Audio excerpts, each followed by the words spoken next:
May gagawin nga pala tayong 5 auto mga angkol.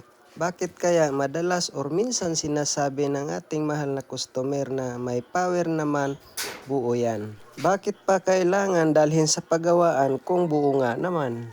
So anong gagawin ng technician kung sinasabi ay buo naman? Pero nung testingin nga hindi naman gumagana. Lilinawin ko lang, yung may-ari nga pala dito ay wala namang sinasabi. Kumbaga ito ay ginamit lang natin bilang isang sample habang ginagawa ko ang video na ito.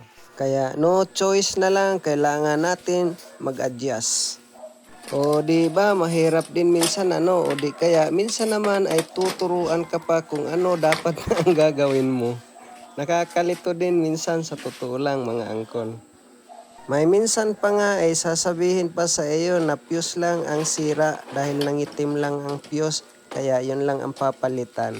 Pwede kaya yun mga angkol, fuse lang ang sira, lalo na kung sunog na sunog ang fuse, yung tila bang nangingitim talaga. Kagaya nito, ang amplifier na ito, may power pero walang sounds. Nung binuksan ko nga pala, ang ibang mga resistor nito ay nangitim na. Palagay ko pati dito yung kanyang mga transistor ay mayroon itong busted na. Kaya wala tayong ibang gagawin kundi ganito ang mangyari ay kalas-kalas lahat para naman natin ma-access natin yung mga ibang part na may problema. Siyempre naman at linisin na rin natin ito ng mabuti para naman mapriskuhan ang kanyang mga pisa at para magmukha rin bago yung kanyang mainboard. Okay, alright. Hanggang dito na lang yung ating video mga angkol. Maraming salamat po sa ating lahat.